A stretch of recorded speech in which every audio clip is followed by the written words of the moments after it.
Hey, salut tout le monde! Alors aujourd'hui on continue notre cours en PHP et aujourd'hui on va attaquer les tableaux. Alors les tableaux c'est comme un super variable. Vous avez remarqué que dans les variables on ne peut que stocker que sur des valeurs uniques. Je ne sais pas si vous avez remarqué, mais dans les variables on ne peut pas stocker beaucoup d'informations. On ne peut que stocker qu'une seule information, une seule valeur à la fois. Mais sur les tableaux, on peut stocker plusieurs informations. En fait, je peux stocker un tableau dans une variable. Comme ça, la variable va avoir plusieurs informations. Alors, pour déclarer un tableau, par exemple, je vais déclarer une variable qui va contenir des noms. Alors, je vais mettre lem au pluriel. Ici, en fait, le tableau doit toujours commencer par la case 0. Je mets 0. Égal, par exemple là je mets mon nom, non, par exemple là je mets Mac, je vais dupliquer, et là la case 1, je vais mettre Luc, et là la case 2. Je vais mettre Jean, non, pas le truc de la Bible quand même, je vais mettre Emma. Voilà. Ici, pourquoi pas mettre Suzanne.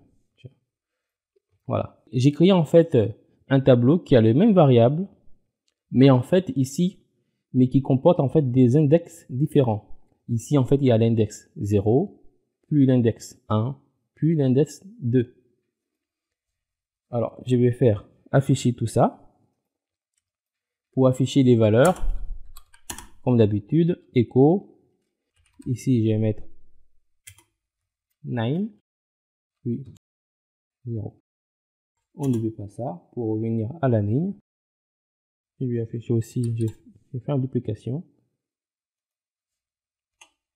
Alors, si vous utilisez un IDE, des IDE comme IntelliJ, PHP Storm, vous pouvez directement venir à la ligne et faire un CTRL D comme duplicate. Voilà. Ou sinon, vous pouvez aussi tout sélectionner et faire un CTRL D aussi à la fois. Par exemple, je fais un CTRL D, ça va dupliquer. Voilà. Revenons. Ici, je mets 2. Voilà. Alors ici, je vais afficher la valeur qui est contenue dans l'index 0, puis dans l'index 1, et puis dans l'index 2. Pour afficher ça, je tape PHP. Ici, j'ai mis dans l'index. Vous voyez, ça affiche Suzanne, Luc et Emma. Bien. Mais vous voyez que c'est quand même un peu trop. Il y a une syntaxe qui est très facile. Par exemple, je mets name suivi des crochets.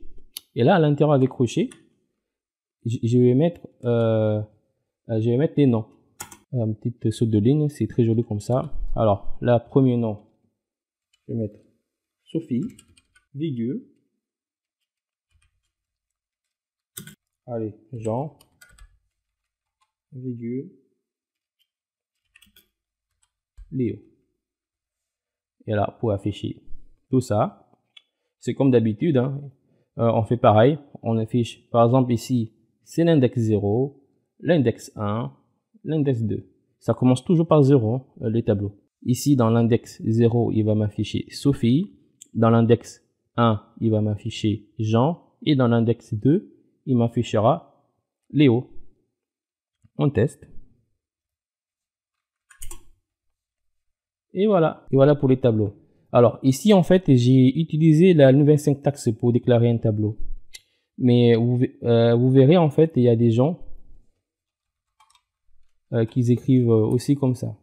Alors là, j'ai juste entré de commentaires. On verra ça dans quelques instants pour les commentaires. Il y a des gens, pour déclarer un tableau, ils mettent l'ancienne syntaxe qui est comme ça. Array qui veut dire tableau. Et là, comme d'habitude, hein, Mac,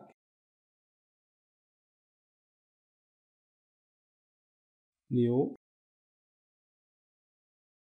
Voilà, on va afficher, vous voyez, Mac, Léo et Jean. Alors ça là, c'est l'ancienne syntaxe. Alors ce n'est plus d'actualité, on n'utilise plus ça, on utilise des crochets. C'est plus simple, plus facile et plus lisible. Mais vous verrez, souvent il y a des gens qui écrivent comme ça. C'est pas bon du tout. Ici, comme vous voyez, en fait, j'ai mis ce qu'on appelle des commentaires. En fait, les commentaires, ce sont des informations. Par exemple, je passe mon code à quelqu'un d'autre. Je vais commenter des fonctionnalités un peu plus compliquées. Comme ça, j'expliquerai à quoi ça sert cette fonctionnalité. La personne qui va recevoir mon fichier va comprendre très vite à quoi ça va servir tel ou tel code. Comme ça, il pourra très vite s'adapter. Il y a plusieurs manières différentes de mettre des commentaires. Il y a les commentaires monoligne et les commentaires multiligne. On va commencer par le commentaire monoligne. Il y en a deux façons.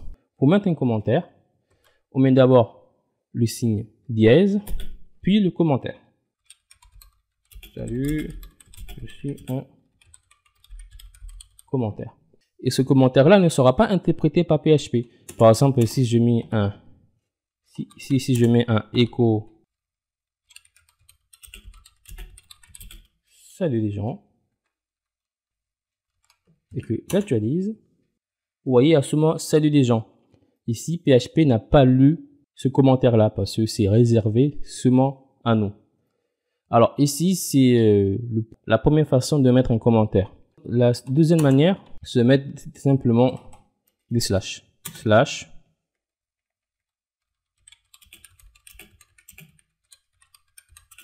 Je suis un nouveau commentaire. Voilà. Si j'affiche encore, vous voyez, ça ne prend toujours pas en compte. Mais si, par exemple, j'enlève un commentaire, j'essaie d'afficher, là, il me met une erreur. PHP n'est pas content du tout. Voilà, ça c'est la deuxième manière. Maintenant, voyons les multilignes. Alors, les multilignes, en fait, ça se met avec slash, étoile, slash, étoile. Ça se ferme avec slash, étoile. Et à l'intérieur, je peux mettre mes commentaires. Par exemple,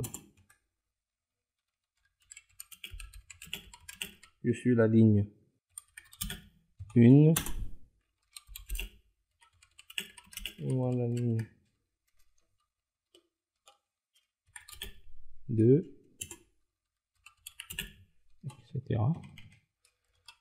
Là, j'actualise, toujours pas, ça ne prend toujours pas en compte. Alors, mais en fait, il y a une convention qui est pas mal du tout, en fait, pour déclarer un commentaire avec plusieurs lignes, c'est de mettre slash, des étoiles, et là je mets espace, et là, le IDE m'a tout de suite mis l'étoile slash. Et là, je peux mettre aussi des commentaires. Vous voyez, en fait, il y a juste deux étoiles en fait au lieu d'une. Et là, je peux mettre par exemple arrobase l'auteur, auteur. Et là, je mets par exemple mon nom. Voilà. Je mets arrobase. Par exemple, si je crée une fonction, je peux mettre en fait à quoi cette fonction retourne. Quel est le résultat de cette fonction? Par exemple, si je crée une fonction d'addition qui va faire des additions, je peux mettre par exemple return addition, etc. Mais ça, en fait, vous verrez ça un peu plus tard, dès que vous aurez une grosse application, en fait. Ici, on met le signe arrobase suivi du nom du type, en fait, du nom de la chose. Par exemple, si j'ai mis auteur, qui va mettre le nom du créateur, le nom de l'auteur. Et si je mets return, par exemple, pour retourner un résultat, par exemple, un résultat issu d'une fonction, je peux aussi mettre d'autres choses, en fait. Par exemple, je peux aussi mettre aussi n'importe quoi. Par exemple, email, vous voyez. Et là, je mets mon adresse email, etc.